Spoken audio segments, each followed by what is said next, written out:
BJP को हराने चली कांग्रेस ने कर दी भारी गलती। मोदी विरोध के नाम पर जुटा ली 28 दलों की फौज। मगर फिर भी मोदी को हराना इतना आसान नहीं है। यकीन नहीं तो चुनावी आंकड़े देख लीजिए, कौन किस पर कितना भारी है।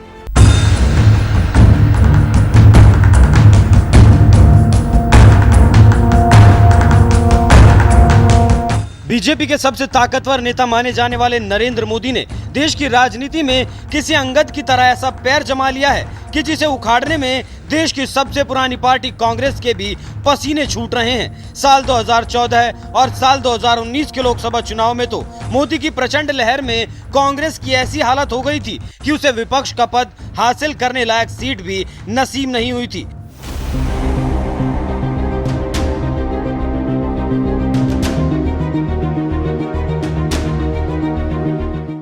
साल 2014 में जहां सोनिया गांधी के नेतृत्व में चुनाव लड़ने वाली कांग्रेस को मोदी के दम पर बीजेपी ने करारी शिकस्त दी, तो वहीं साल 2019 के लोकसभा चुनाव में राहुल गांधी के नेतृत्व में लड़ने वाली कांग्रेस को बीजेपी ने ऐसी धूल चटाई थी कि राहुल गांधी को कांग्रेस अध्यक्ष के पद से इस्तीफा तक देना पड़ गया था।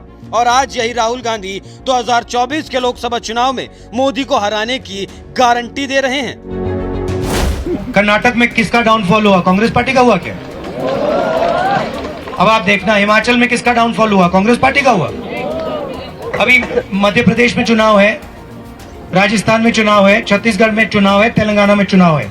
आप देख लेना वहां पे किसका डाउनफॉल होगा। चारों के चारों चुनाव कांग्रेस पार्टी जीतने जा रही है। ये कांग्रेस पार्टी एक विचारधारा है, एक सोच है, और ये हिंदुस्तान के करोड़ों लोगों के दिल में है। ये सिर्फ पॉलिटिकल पार्टी नहीं है।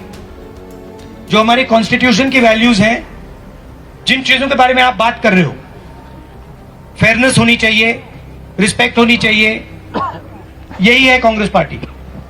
और आपने फर्क देख लिया है, देश में आपने फर्क देख लिया है। बीजेपी का राज देख लिया आपने, कांग्रेस पार्टी का राज देखा है।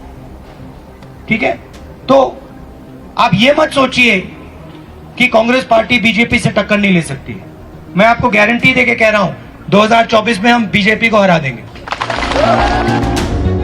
लद्दाख में जाकर राहुल गांधी 2024 का चुनाव जीतने का दम भले ही भर रहे हों, लेकिन जहां तक चुनावी आंकड़ों की बात है तो पिछले 2 लोकसभा चुनाव के आंकड़े ये बता रहे हैं कि कांग्रेस समेत 28 दलों ने एकजुट होकर भले ही विपक्षी एकता वाला गठबंधन बना लिया हो, लेकिन 28 दल मिलकर भी मोदी को हरा पाएंगे, इसकी कम ही उम्मीद नजर आती है।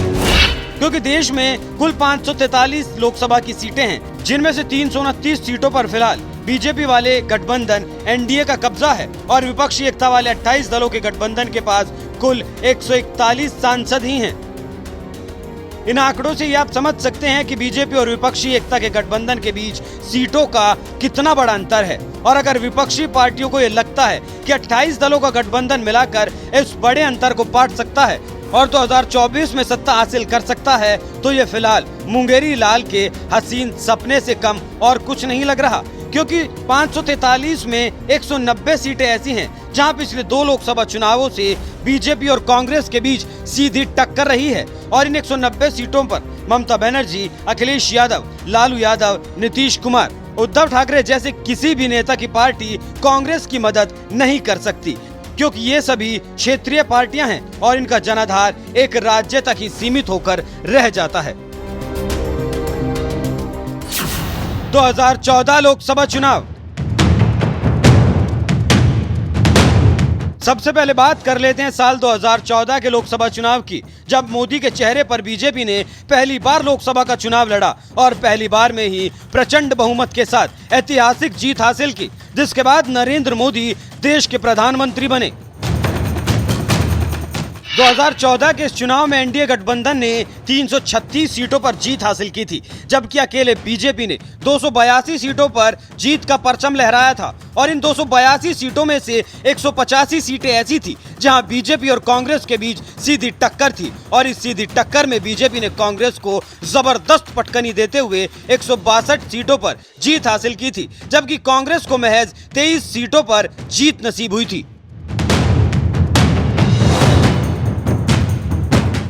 देश की इन 185 लोकसभा सीटों में भी 141 सीटें ऐसी हैं जहां इंडिया गठबंधन में शामिल क्षेत्रीय पार्टियां कांग्रेस की कोई मदद नहीं कर सकती। यानी अगर कांग्रेस को बीजेपी को हराना है तो इन 185 सीटों पर उसे हर हाल में अकेले ही कम से कम 100 सीटों पर जीत हासिल करनी ही होगी। और कांग्रेस की मौजूदा हालत देखकर ऐसा लगता नहीं है कि वो इनमें से 100 से ज्यादा सीट जीत पाएगी, क्योंकि इनमें से ज्यादातर सीटें बीजेपी का गढ़ माने जाने वाले राज्य में हैं।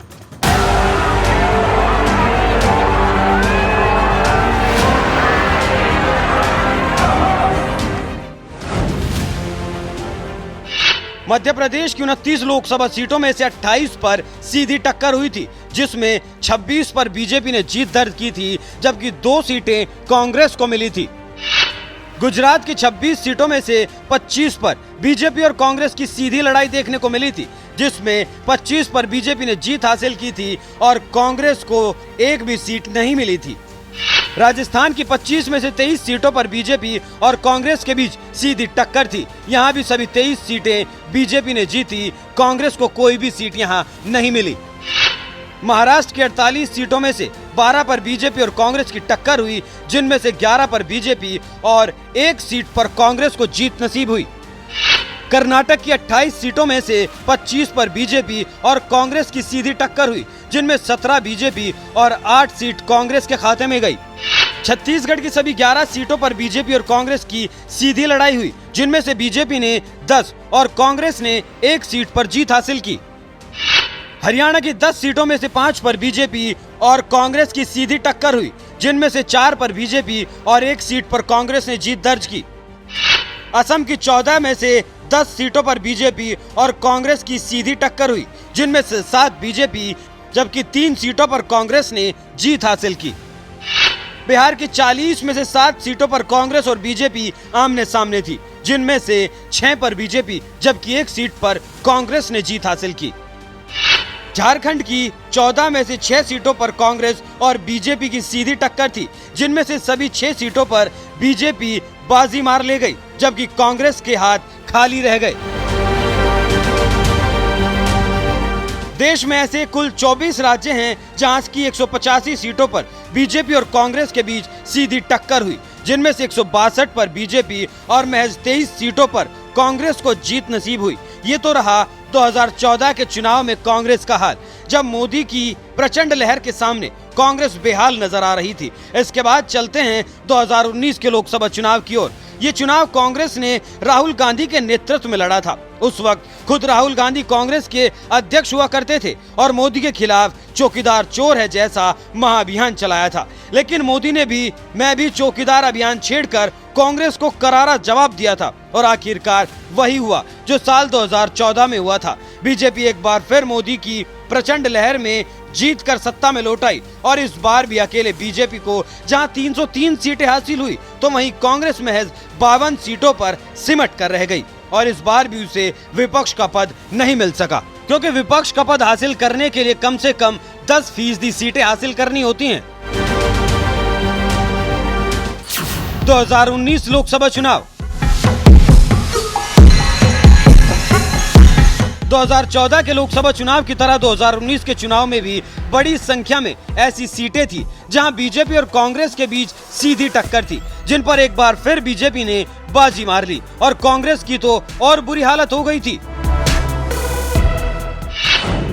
2019 के लोकसभा चुनाव में 190 सीटों पर बीजेपी और कांग्रेस की सीधी टक्कर थी, जिनमें से 176 सीटों पर बीजेपी ने जीत हासिल की थी, जबकि कांग्रेस को महज 14 सीटों पर ही जीत नसीब हो सकी थी। और ये अंतर कोई छोटा मोटा अंतर नहीं है। इस अंतर को पाटना कांग्रेस के लिए सबसे बड़ी चुनौती होगी, क्योंकि विपक्षी एकता में शामिल बाकी 27 पार्टियां भी इन 190 सीटों पर कांग्रेस की मदद नहीं कर पाएंगी। इन सीटों पर उनका जनाधार ना के बराबर है। ऐसे में इन 190 सीटों पर कांग्रेस को अकेले ही बीजेपी से लड़ाई लड़नी पड़ेगी और इस लड़ाई में वो बीजेपी को मात दे पाएगी, ऐसा कम ही लगता है, क्योंकि 2019 चुनाव के आंकड़े बता रहे हैं कि इन 190 सीटों में ज्यादातर सीटें बीजेपी के गढ़ वाले राज्य में हैं, जिसे भेदना कांग्रेस के लिए मुश्किल ही नहीं नामुमकिन नजर आ रहा है। गुजरात, मध्य प्रदेश, राजस्थान जैसी हिंदी पट्टी के कई ऐसे राज्य हैं जहां मोदी के राज में बीजेपी कुछ ज्यादा ही मजबूत हो गई। यही वजह है कि पिछले 2 लोकसभा चुनाव में हिंदी पट्टे वाले राज्यों में बीजेपी ज्यादा से ज्यादा सीटें निकालती रही है। 2019 में जिन 190 सीटों पर बीजेपी और कांग्रेस के बीच सीधी लड़ाई थी, उनमें से ज्यादातर सीटें इन्हीं हिंदी पट्टी वाले राज्यों में हैं।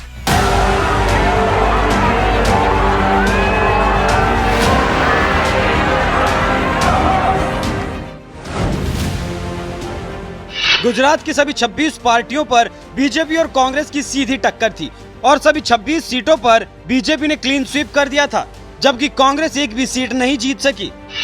मध्य प्रदेश की सभी 29 पर बीजेपी और कांग्रेस में सीधी टक्कर थी, जिनमें से 28 पर बीजेपी जबकि एक सीट पर कांग्रेस ने जीत हासिल की थी।